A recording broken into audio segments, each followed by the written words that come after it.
It was the first time in weeks that he didn't turn to a doctor or a device, but to something older than science. A belief not found in data or neural pathways, but in the battered, clinging hope of a father who was holding on to the last thing he could control. His faith, his patience, his will. A few days later, Elias began taking Alina to Volunteer Park each morning, not because he believed in some miracle, but because of one line from that old book. Miracles often come from the places least expected. Maybe it wasn't the labs or clinics. Maybe it was among the bird song, the cherry blossoms, and people no one looked at. He had no idea that just beyond the winding stone path, 3 homeless children were crouched beneath a weather-stained gazebo, sharing half a sandwich and folding muddy paper boats. One of them, a girl with messy braids and sunlight in her eyes, was watching Alina's motionless wheelchair with a gaze unlike anyone else's. The gaze of someone who had once lived in silence. Volunteer Park in the early morning carried a soft light that settled like mist across weary hearts. Elderly folks moved slowly through Tai Chi poses beneath blooming rhododendrons, and a few cyclists coasted past on gravel trails.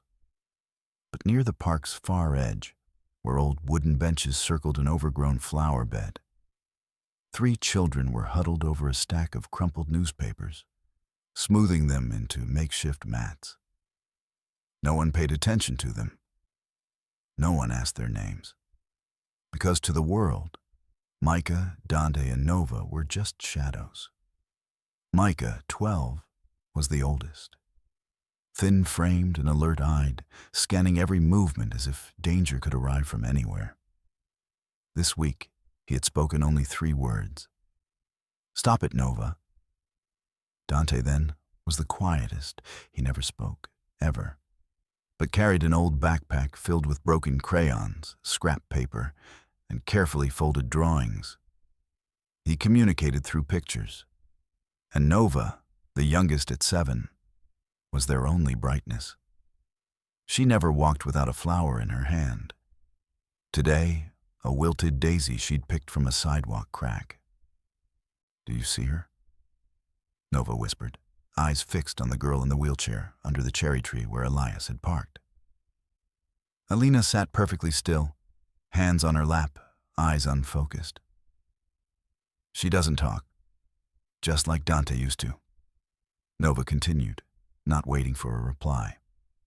Dante tilted his head, glanced at the girl, then went back to his drawing. Micah sighed. "Nova, don't." He was wary. "We don't know them." But Nova was already on her feet. Her dusty little legs moved toward Alina as if an invisible thread were pulling the 2 girls together. No fear, no plan, just presence.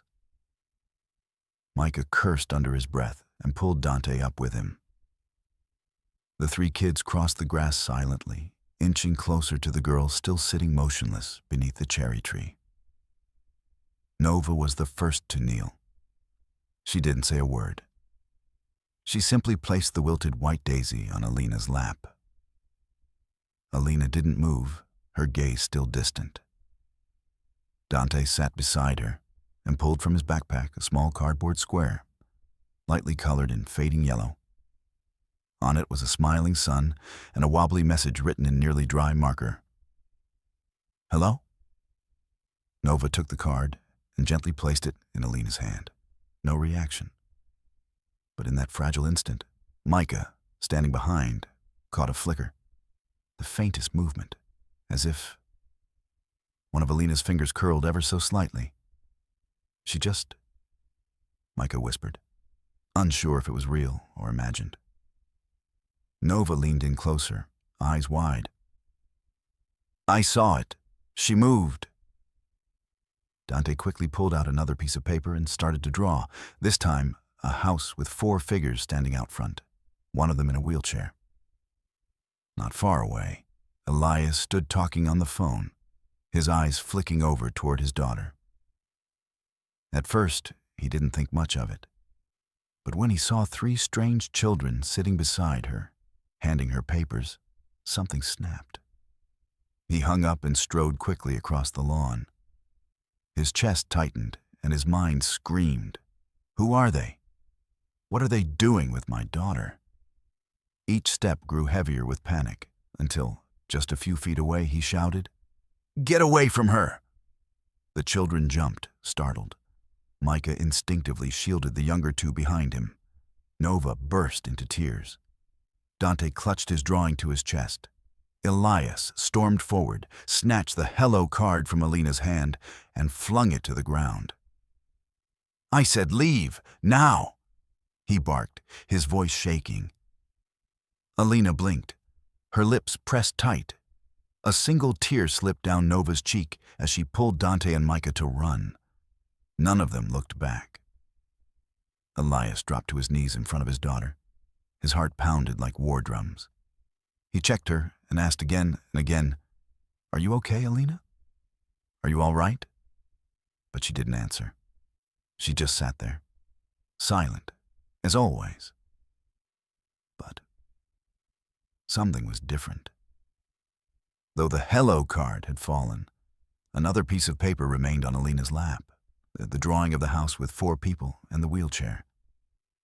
Alina was holding it, not gripping it tightly, but with her fingers curled gently around the edge like she didn't want to let go. Elias saw it, and in that fleeting moment, he knew he had just driven away something sacred. That night, he sat alone in the library. The yellow lamp cast its glow over a worn leather notebook. On the blank page, he wrote slowly, with a trembling hand, "I saw a miracle, and I turned it away. Tomorrow I will search for it, even if it means combing through every corner of this city." Then he closed the journal, stepped out onto the balcony. The wind stung his face, sharp and cold. But for the first time in days, he looked up, toward a sky where one tiny star still shone. The next morning, Seattle was wrapped in more fog than usual. The city felt muffled like it had been draped in a soft gray veil. Elias Whitmore rose before dawn. He didn't power up his computer, didn't open messages from advisors, didn't check the stock ticker.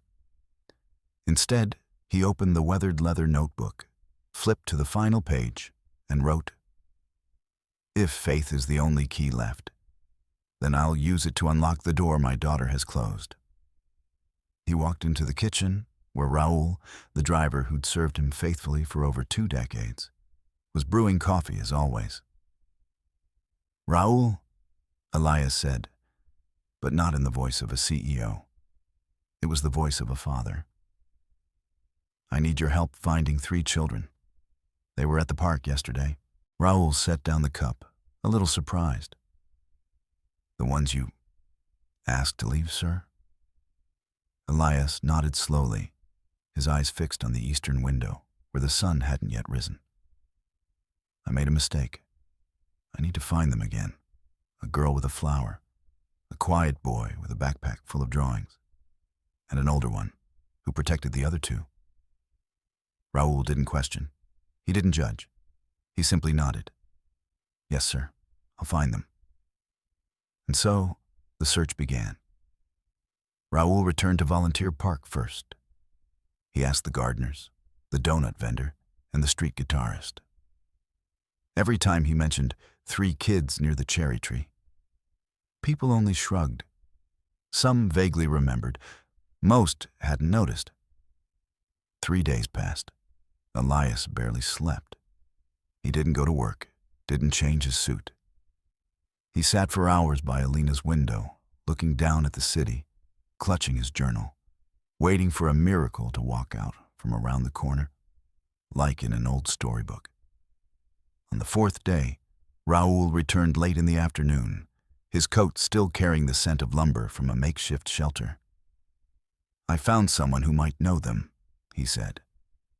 "A young woman named June. She's a volunteer at the Sunrise shelter south of the city. She says 3 kids live there with an elderly woman named Thelma Rivers, a retired teacher who now fosters homeless children. Elias shot to his feet. That name, Thelma, meant nothing to him. Yet it rang in his ears like something he should have known all along. The next morning, he put on a simple gray sweater and khaki pants. No longer the polished CEO in a tailored suit. He asked Raoul to take him to the Sunrise Shelter. The building stood weathered between 2 run-down streets, and its wooden sign faded over time. But inside, the sounds of children laughing, spoons clinking against bowls, and nursery songs playing from a small bookshelf speaker filled the air. The scent of chicken soup lingered, warm and familiar. Elias waited in the front hall for a few minutes before a woman in her 60s appeared. She was short, with salt and pepper hair tied neatly at the nape of her neck and sharp eyes that were not unkind. She looked at him, not warmly, but with civility. "You're Elias Whitmore?" Her voice was calm.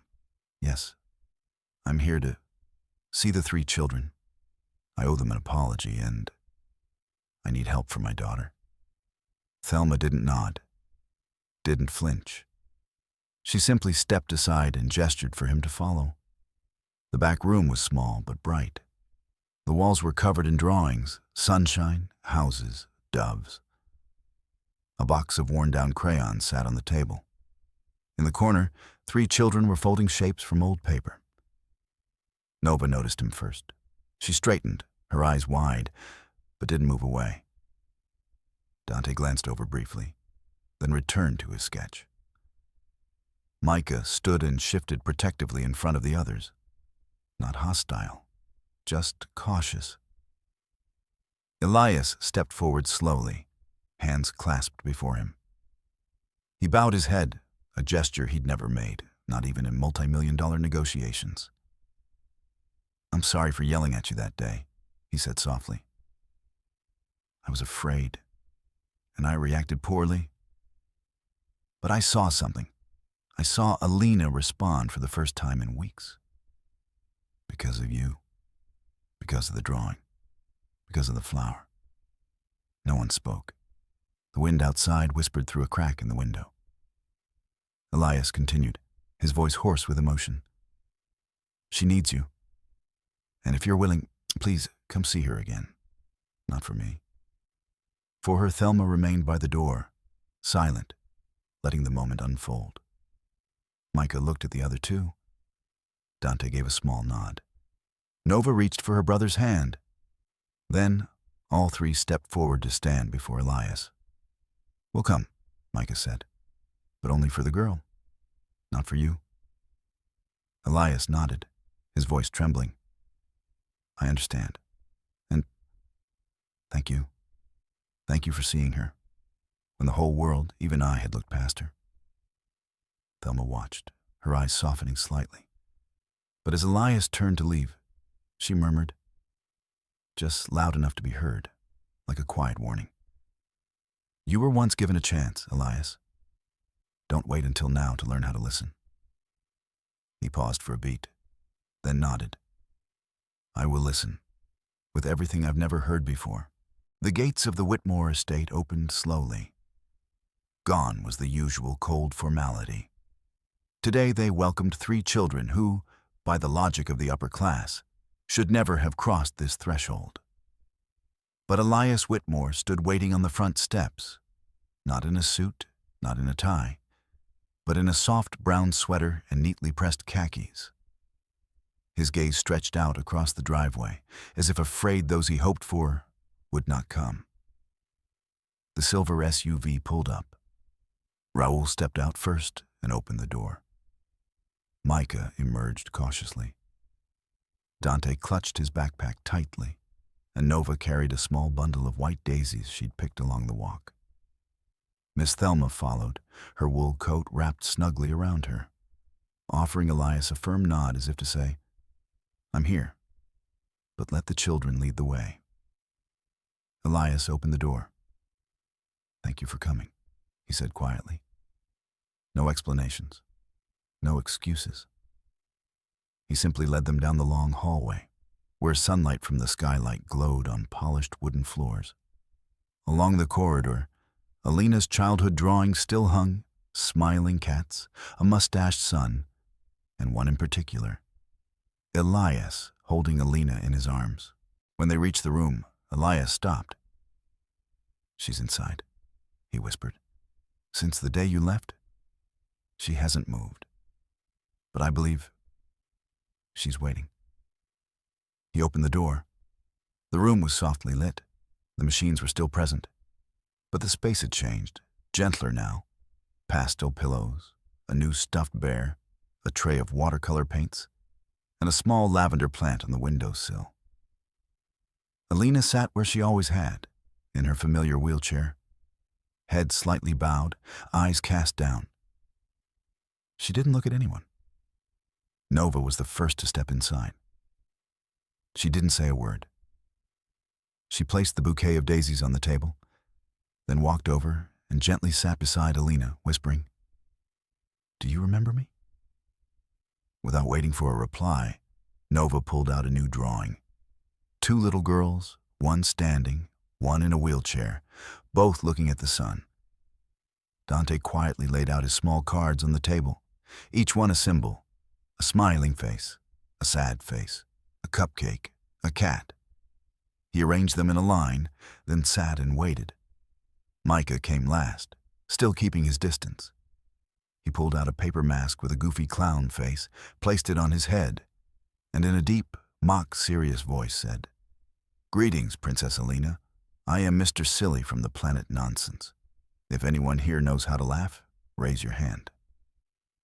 He raised his own hand high. No one laughed. No one spoke. But Elias, standing silently in the doorway, began to breathe faster. His heart tightened with a hope so fragile it almost hurt. Alina moved her head, just slightly. Then her lips trembled. Her right hand, limp for weeks, began to curl. One finger, then two. She lifted her hand and touched Nova's drawing. Nova beamed. "You remember, don't you?" Micah dropped to the floor, pulling off his mask. "All right, she's starting." Dante didn't say a word, but pulled out a fresh sheet and began sketching, drawing Alina touching the picture right there in front of her, letting her watch each stroke appear. Alina looked at him, not with the empty gaze from before, but with focus, with recognition. And then, what no one dared hope for, her lips moved, releasing the faintest sound. "Ah." Raoul, standing far off, dropped his coffee cup. Elias didn't enter. He didn't dare break the moment. He stood frozen, his whole body trembling, hands clenched together. Miss Thelma rested a hand on his shoulder. "You see," she whispered.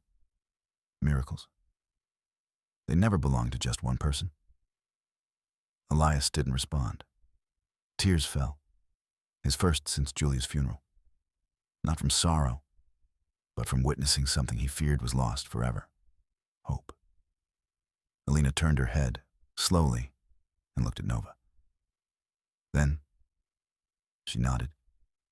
The three children erupted in laughter like they had just won an invisible war. Nova clapped her hand. "You remember us. It's me, Nova." Micah whistled. "She can nod, she can vocalize." Dante held up his drawing. A new message had been scribbled across it in careful letters. "We are friends." Alina looked at it, blinked slowly, then mouthed the word again. "Friend." Elias turned away, covering his face, unwilling to let anyone see him cry. But his voice was barely audible, as if speaking to a woman far, far away. "You see her, Julia? She's still here, and I found the way back to her. Thanks to the children no one taught, but who knew how to love."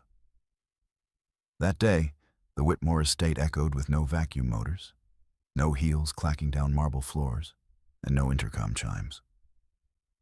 It echoed instead with a sigh of relief, the soft flutter of paper as Dante flipped through his sketches, Nova's giggles as she drew cat whiskers on her arm, and the most delicate sound of all, Alina's whisper, "Ah, friend," echoing through the room like the first bell after a long, silent winter. As the afternoon sun poured through the tall windows, it cast long shadows of the 4 children across the therapy room floor. Alina was no longer entirely silent. She didn't speak as she once had, but the emotion on her face, the way she touched Dante's drawing, the nod she gave Nova, and the small sound she made were enough to show Elias what science had never dared confirm. His daughter was still in there. That evening, Elias didn't return to his office. He sat in the library, the room he hadn't entered since Julia died, at a round wooden table with his journal still open. The final line, written in black ink, read, "She spoke, nothing more." Because he knew to try to describe that feeling would only break it apart. Instead, he poured himself a cup of tea for the first time in years and looked around the room Julia once called the heart of the house. She always believed a room full of books didn't just preserve knowledge, but held on to the best things we ever felt. Today, he believed that too. The next morning, the children came back. Raoul picked them up from the shelter, not as a chauffeur, but like an uncle arriving for a family visit. Nova brought a pink yarn bracelet she had woven herself. She pressed it into Elias's hand and said, "This is for you. You cried, didn't you?" Elias froze, then laughed, a hoarse laugh, like the sound of a door unlocking after being shut for too long. That day, Alina didn't sit in her usual spot. She was wheeled out onto the back terrace, where the morning light filtered through the pomegranate trees and weathered iron furniture. She wore a white dress with tiny floral prints, one Julia had once bought from Florence. Her eyes didn't yet meet others fully, but there was focus, direction, and a point of rest. Dante spread sheets of paper across the stone table, carefully placing each hand-drawn emotion card. A sad face, a happy face, one with fear. Nova pulled up a low stool beside him, holding a small comb that she gently ran through Alina's hair. In a soft voice, she asked, "What feeling do you want today?" Alina hesitated, then reached out and touched the card with a birthday cake and a smile. "You're happy because there's cake?" Nova asked. There was no answer. But Alina reached out and touched the pink yarn bracelet on Elias's wrist, her eyes tilting ever so slightly. Elias held his breath. She didn't say a word, but he understood. Micah stood in a corner, quietly drawing. Today's picture wasn't for Alina. It was for himself. In it, he sketched a house with a red roof and wooden door. On the porch were 4 children, an old man with silver hair, and an elderly woman watering the plants. A sign hung at the gate, "The house that listens." After that afternoon, Elias invited Thelma and the 3 children to dinner. It wasn't a meal prepared by a private chef. Elias cooked it himself. Spaghetti with tomato sauce, Julia's favorite recipe from the early days of their courtship. "Can you eat spicy food?" Elias asked as he sprinkled pepper. Nova nodded. "I can eat anything, except silence." The answer made Elias freeze for a moment, but then he smiled. "Same here." It wasn't a noisy family dinner like those in movies, but it wasn't cold like the investor dinners Elias used to host either. There was awkwardness, mismatched laughter. A piece of bread dropped on the rug, and Nova picked it up with both hands. There was Alina, quietly staring at the plate placed in front of her, as if it were the first time she had ever sat at a table as an invited guest. When dinner ended, Elias stood up, slightly unsure but clear in voice. This house is no longer just mine. If you're willing, we're going to do something big. Not to cure an illness, but to build what no one dared to dream. A place where every child, whether they speak or not, can be heard. Thelma nodded, her eyes moist. She looked at him with no doubt left. Now, you've really started listening. Nova hugged Alina. Dante packed the emotion cards into a small wooden box Elias had given him. Micah smiled, a rare smile. And just then, Alina spoke. So softly, it brushed past the ear like wind. Thank you. The entire table fell silent. Elias let go of his glass. Thelma placed a hand over her heart. Raoul, crossing the hallway, stopped mid-step. Those 2 words, thank you, were mere politeness to most. But to Elias, to the 3 children, and to a woman once pushed to the edge of society, they were a miracle. One that didn't come from labs or carry a doctor's signature. It came with a crayon, a flower, a hug, and people brave enough to listen when no one else would. Late afternoon in Seattle carried the scent of rain soaking into old wood. In the garden behind the Whitmore estate, once trimmed by professional hands, now rang with chaos and laughter. Alina, her wheelchair wrapped in ribbons by Nova, was being spun between the flower beds. Dante followed with his sketch pad, capturing every motion. Micah stood atop a large stone step, directing the game like a small general. Elias stood at a distance, hands in his coat pockets, head tilted toward Thelma, who sat in Julia's old wicker chair, the one she used to read in. He was no longer the master of a tech empire. He was simply a man learning to slow down and finally see what he had never understood. The things that don't exist in data. These kids, they're doing more than I ever expected, Elias said, his eyes fixed on his daughter. Thelma nodded. That's not surprising. They're not bound by the limits adults put on them. Elias turned to her. He had wanted to ask for a long time, but pride had drawn a line he'd never crossed. Today, with quiet like mist around them, he asked, "What did you do before the shelter?" Thelma was silent for a long moment. She didn't look at him, just turned her teacup gently in her hands. "I was a teacher," she replied, "at a public elementary school on the south side, near the old lumber yard. There was a student I never forgot, a boy with eyes sharp as knives, but who always avoided everyone's gaze. His name was Eli. No one could teach him, but I could." Elias looked up. A cold wave crashed through his chest. "You mean me?" Thelma finally looked at him. Her dark eyes held something weary, yet unwavering.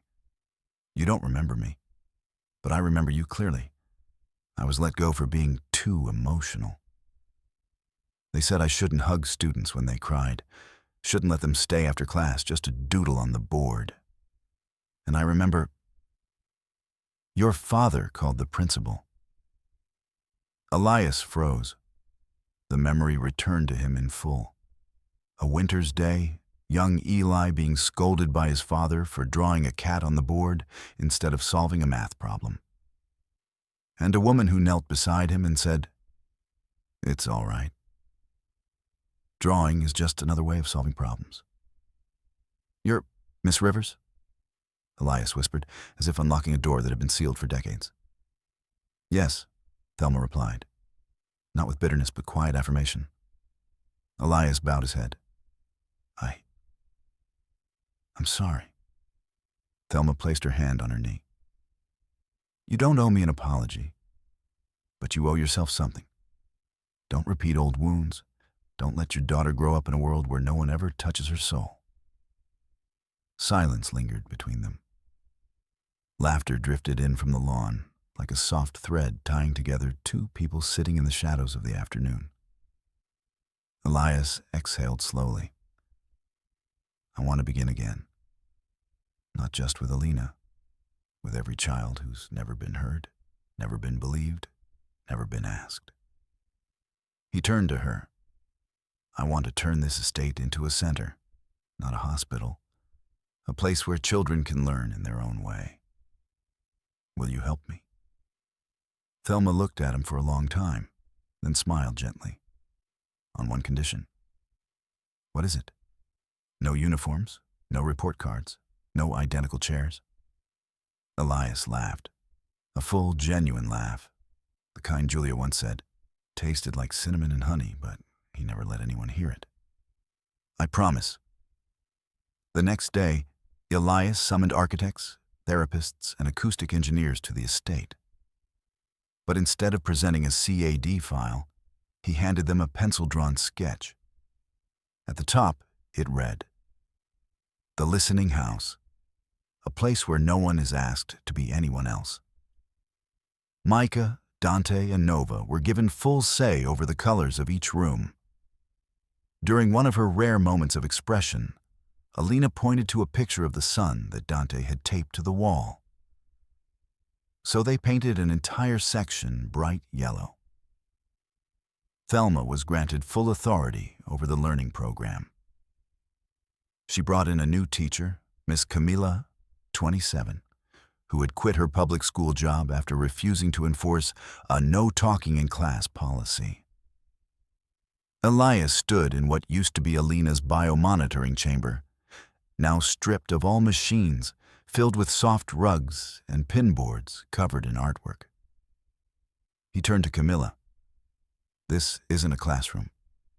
This is a place where children are allowed to exist. Camilla smiled. And I'll teach them how to exist using their own voices, whether through drawings, sounds, or a simple touch. In the corner, Alina smiled at Nova. A real smile, unforced. Elias quickly turned away, because if he stayed a second longer, he knew he would cry. But he didn't have to hide his tears anymore. From that day forward, in the house of listening, feelings were no longer something to be hidden. That morning, the skies over Seattle were overcast. But in the courtyard behind the Whitmore estate, once a manicured lawn viewed only through glass, now bloomed an open garden draped in colored ribbons and wooden signs painted in children's handwriting. Hello, new friend. Everyone here gets to speak in their own way.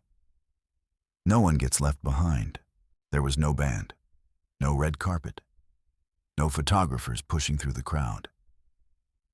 Elias had declined every media request, including the local news and major outlets that had once put him on their covers.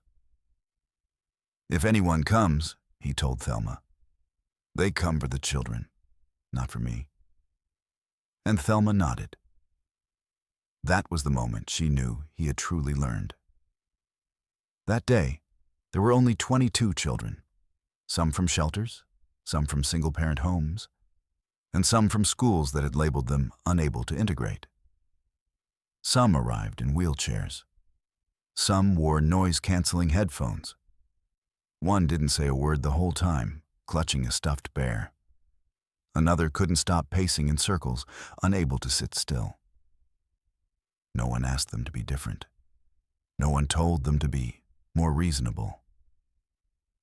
Camilla, with her hair tied high and sun-shaped earrings, stepped onto a small wooden platform in the middle of the yard. She didn't use a microphone. She simply waved. "Can you hear your own voice?" she asked gently. "If not from your mouth, then from your hands. If not from your hands, then from your eyes. And if not from your eyes, then from your heart." No one answered. But one little girl in a pleated pink dress, diagnosed as emotionally non-expressive, held up a sign, a purple heart and 3 exclamation marks. Camilla smiled. "That's right, Lena. That's your voice." And the entire garden exhaled. Behind the platform, Alina sat with Nova, Dante, and Micah. She wore a white dress, her hair tied into soft pigtails with pale yellow ribbons. In her hand, she held a symbol board crafted by Dante. Nothing digital, just glued cardboard, simple colors. But it was the only tool she'd ever used that actually worked. When Camilla signaled, Alina wheeled herself forward. Micah guided the chair. Nova walked beside her, whispering like a lullaby. Dante followed last, carrying a poster twice his size that read, "We came to listen and to be heard." Elias stood beside Thelma in the very last row. His heart thudded so hard it felt like it might break open, not from fear, but from the overwhelming realization that his daughter was on that stage. Not because anyone told her to be there, but because she had chosen it. Alina raised her hand. She held up 3 symbols: a heart, a sun, and an image of one hand touching another. Then, as Nova nodded in encouragement, she took the card Dante handed her. On it was a line written in shaky but clear purple ink. "My name is Alina." The garden didn't erupt in cheers. It responded in something deeper. Glances, soft gestures, the rhythmic clapping of small hands, some of which had once been dismissed as uncontrollable. A boy sitting in the far corner stood up. He didn't speak, but raised a card that said, "My name is Luis." He nodded toward Alina. Another girl raised a musical note. Then another child pointed to the sky, drew a circle in the air with a finger, and pressed it to their chest. No one translated, but everyone understood. Thelma gently squeezed Elias's hand. A voice doesn't have to be spoken to exist. Elias swallowed hard, but didn't hide his tears. This time, he cried in the middle of the opening ceremony, an event he once believed required budget proposals, media coverage, and press releases. After the ceremony, he walked onto the stage, not with a mic, but with eyes that no longer held distance. He bowed slightly and looked at each child. "Thank you," he said, "for teaching me that no child is born to be corrected.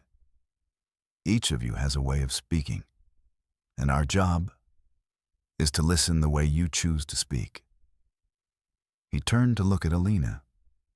She raised her head. Her eyes lit up for a moment, as if she had just heard her mother's voice from somewhere far away. Then she looked at Micah and pointed to the heart symbol. Micah nodded. "Yes, this is your home." That day, beneath the soft glow of the autumn skies, there were no flashy banners. Only one wooden sign stood at the gate. The Listening House, where the family isn't defined by blood, but by listening. The week following the opening of the Listening House was unlike any other. There were no bells marking class time and no fixed recess schedules. Instead, there was the sound of chalk on wood boards, the scratch of colored pencils, and bursts of laughter each time a child discovered a new way to express what the world once said they couldn't understand. In the East Wing, once home to Alina's neural monitoring equipment, stood a new craft studio, launched by Dante himself. In the corner, drawing boards he had designed were sorted by themes. How do you feel today? With options like sunlight, cocoon, wind-blown tree, or empty space. Even children who had never written a full sentence found images to capture their hearts. Nova ran the listening room, a space with only soft light and cushioned seats, where children could curl up in silence without anyone asking why. Micah, as always, chose a spot in the hallway where he could see all 3 rooms. He didn't attend class, but he noticed everything. And when a new child cried, he was always the first to hand them a tissue. Alina was no longer entirely silent. Each day she chose 3 emotional symbols from the board. One to start the day, one for the middle, and one to close. Today, her choices were waiting, sprout, gentle. It all felt like a quiet dream, until Friday morning when a letter arrived from the Zurich Institute of Neurology. The envelope was thick and white with silver edges. Inside was a personal invitation addressed to Elias Whitmore. The title embossed in italics: Comprehensive Language Restoration Through Neural Tissue Regeneration. The letter detailed the latest clinical research, with a 78% success rate. Alina's name appeared on the short list of 5 children selected for trial, based on their exceptional responsiveness to nonverbal cues. The letter concluded with an invitation to Zurich. Within 15 days. Elias sat silently at his desk, the golden evening light casting a shadow across his face. His hands trembled as he flipped through the documents. Words like glial support, selective stimulation, and positive word-building response swirled like a web of temptation. He placed his hand over a photo of Alina at age 3, singing Twinkle, Twinkle in a clear, bright voice. The ache of loss returned. But this time, it was accompanied by something else, the fear of what he might sacrifice. That evening, Elias said nothing about the letter, but during dinner, when Alina chose the light symbol, he knew he couldn't stay silent much longer.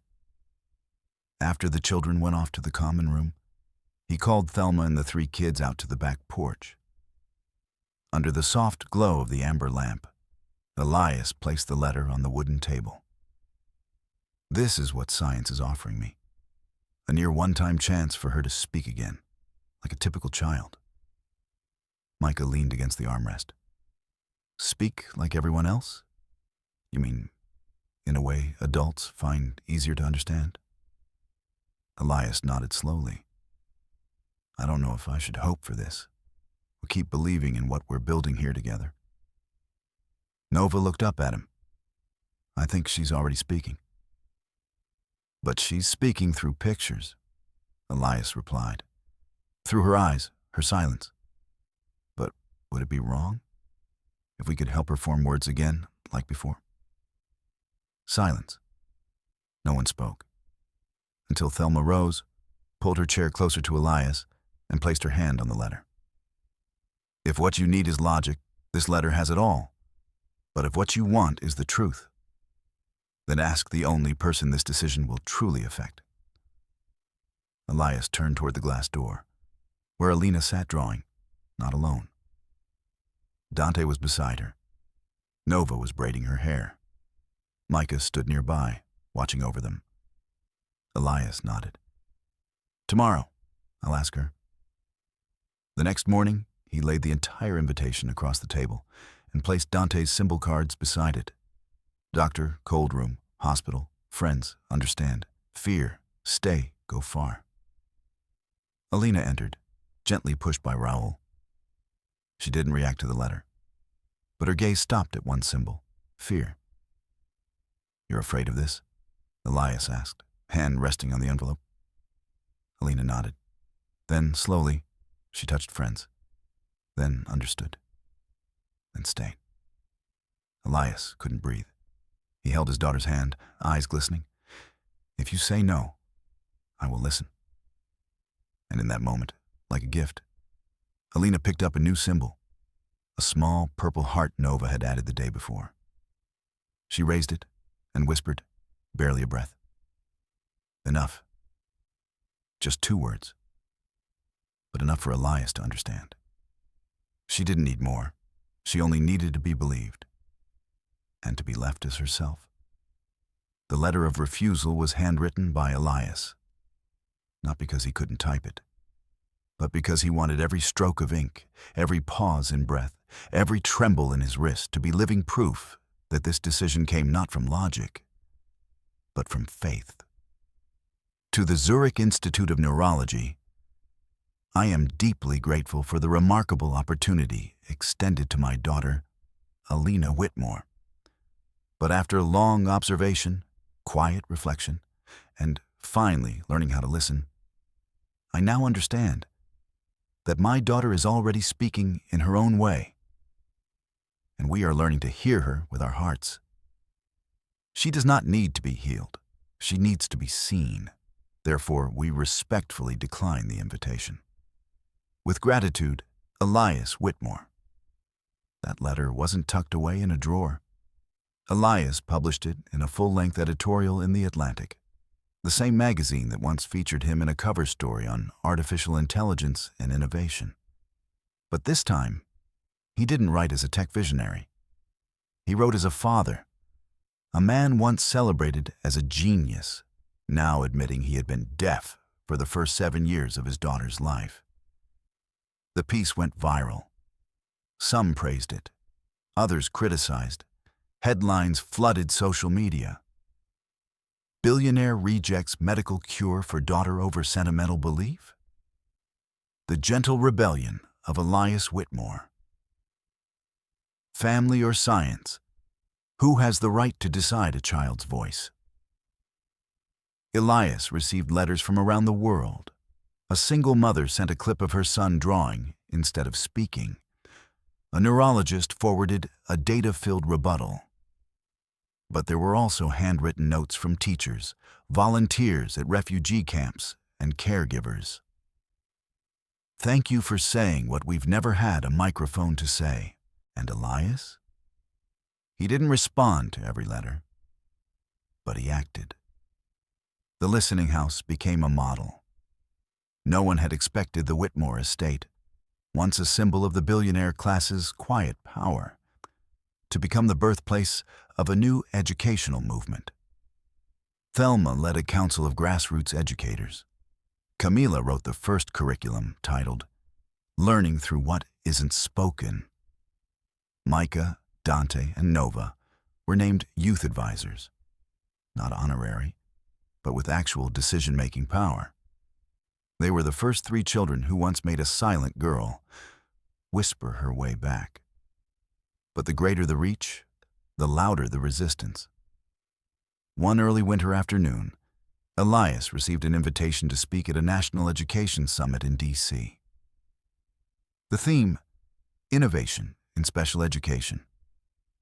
Thelma said plainly, "They didn't invite you to learn. They invited you to test you." Elias smiled. "Then I don't need to persuade. I just need to tell the truth." At the summit, surrounded by rows of scholars, ministers, and government sponsors, Elias stepped onto the stage. No PowerPoint, no video clips. He brought only a small wooden box, Alina's emotion box. He placed it on the table, drew out one card at a time. Each held a symbol: sun, wind, arm, hug. Then he spoke. "This is my daughter's dictionary. No one taught it to her. But anyone can understand it if they're willing to listen with something that isn't pre-programmed." Some furrowed their brows. Some scribbled in notebooks. Some folded their arms, waiting for data. Elias continued. "I once thought I had to teach my daughter how to speak again. Now I'm learning from her how to listen without sound." Then he ended with a sentence not found in any draft. "There are languages not meant for the ears, but for hearts brave enough to love without fully understanding."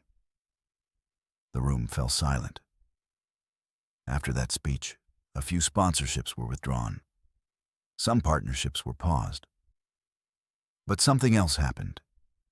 3 states expressed interest in piloting the listening room model. Back in Seattle, Elias walked through the garden, where Alina sat surrounded by friends. Her eyes met his, and she lifted a brand new symbol Dante had drawn that morning. A microphone with 2 small hearts on either side. "She wants to tell you something," Micah said, arms crossed. Elias sat down. Alina no longer needed the cards. She leaned in close to his ear and whispered, "Now you can hear." Elias held her. No reply, because sometimes nothing more needs to be said. February arrived with heavy rains, making the garden at the listening house sag under its own stillness. Damp, quiet like it was breathing slower. The young peach branches on the patio hadn't bloomed yet, weighed down by droplets. But inside, the air remained warm. Children still ran through the wooden halls, the scent of crayons, cinnamon tea, and freshly laundered cloth trailing behind, like an unfinished memory. Alina had learned how to smile without needing a reason. Every morning, she sat by the window with Nova, making tea and folding new cards for the day's emotion box. Dante, ever focused, was upgrading the symbol board again, this time with blinking lights to help hearing-impaired kids recognize responses. And Micah, as always, was the quiet observer of all the house's subtle changes, and the first to sense something shift when Jackson arrived. Jackson, the new boy, 10 years old, with wild brown hair, eyes blue and sharp like steel, moved with a hardness that warned others to stay away. On his first morning, he kicked over a block tower built by Leo, a boy who trembled when nervous, and said nothing. No apology. No glance back. Thelma noticed. Camilla noticed. But no one judged. Here, judgment wasn't a language. Elias reviewed Jackson's file. Expelled from 3 schools for uncontrollable aggression. Mother lost in an accident. Father incarcerated. He had lived in 7 different places in just 2 years. And now, the listening house was his final option. "You don't have to do anything," Camilla told him on his first day. "Just be here." Jackson didn't answer. He silently removed every picture taped near his desk and turned his back to the room. Nova was the first to try. She brought him a card she'd drawn, 2 clasped hands, the symbol for new friend. Jackson tore it in half right in front of her. Alina saw it all. She didn't retreat, but she didn't approach either. She simply watched, deeply, the same way she once looked at her own reflection in the mirror months ago. That evening, Elias walked through the campus and found Micah sitting alone on the porch, his jacket soaked with rain, eyes lost in the gray horizon. "Jackson's making everyone upset," Micah whispered. "He doesn't want to be heard. He's here to break things." Elias sat beside him. "What do you think it means that my daughter, the one who didn't speak for a whole year, is the only one who didn't step back from him?" Micah said nothing. Elias continued, his voice steady like the raindrops falling from the gutter. "Maybe it's because she saw her old gaze in his eyes." The next morning, Alina did something she had never done before. She wheeled herself over to Jackson, alone. No one accompanied her. In her hand was a drawing she had made, nothing elaborate, just a tree, its top broken by lightning, but its roots reaching deep into the earth. Below it, in crooked handwriting, "You can fall, but you don't disappear." Jackson stared for a long while. Then he tore the picture in half. But he kept the part with the roots, folding it and slipping it into his pocket. No one said a word. But from that moment, a small crack opened in the cold armor that surrounded him. In the days that followed, Jackson began arriving to class earlier. He didn't knock over the building blocks anymore. He didn't say sorry. But when Leo dropped his pencil, he picked it up. He still didn't talk, but he started to draw. The first drawings were covered in gray. Then came green, then yellow. One rainy afternoon, Alina sat beside him. She handed him the old symbol card, 2 hands clasped together. Jackson didn't tear it. Instead, he turned it over and wrote in pencil, "I don't know how to begin." Alina took back the card and nodded. "Me neither," she whispered, soft as wind. And so, 2 children who couldn't or didn't want to speak began their first conversation in their own way. That night, Elias stood watching as the classroom lights dimmed one by one. The wind carried the sound of Nova quietly singing Leo to sleep. The rustling of paper as Dante finalized his design for the updated symbol board, and Micah's footsteps paced the hall like a silent, unnamed guardian. Elias murmured to himself, "No one is born to be loved instantly, but everyone deserves to be heard, even if, at first, their voice is a punch, a glare, or a silence that feels unreachable." The listening house was no longer a place of healing. It had become something else, a place to begin again. Thank you for walking with us to the end of this story. There are children who don't need to be fixed. They just need to be seen. There are voices that don't need words. They only need someone patient enough to listen with a heart.